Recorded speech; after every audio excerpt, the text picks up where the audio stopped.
Hi అండి, నేను మీ doctor Lavanya సంబంగి. Summer రాగానే ఓపీడీలో కామన్గా అడిగే 3 మెయిన్ క్వశ్చన్స్ ఏంటనేది తెలుసుకుందాం.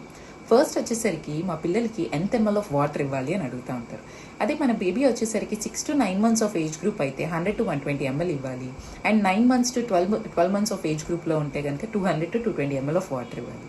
అదే 1 year అబౌవ్ ఏజ్ గ్రూప్ ఉంటే కనుక minimum of 200 to 250 ml of water and maximum of 1 liter water అనేది ఇవ్వాలన్నమాట.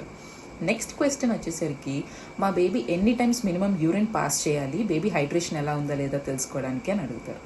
దీనికి ఏంటంటే ఇప్పుడు baby minimum 6 to 8 episodes of urine అనేది పాస్ చేస్తూ ఉండాలి. అది నార్మల్ మినిమం.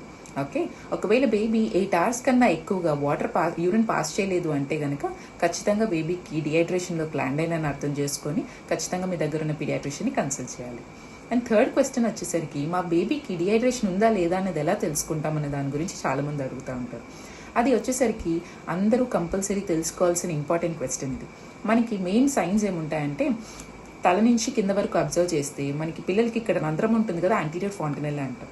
అది వచ్చేసరికి లోపలికి వెళ్ళిపోతుంది, సంకన్గా ఉంటుంది అనమాట. అండ్ ఐస్ వచ్చేసరికి చాలా లోపలికి వెళ్ళిపోయి సంకన్ ఐస్లా ఉంటుంది. టంగ్ చాలా డ్రైగా అయిపోతుంది.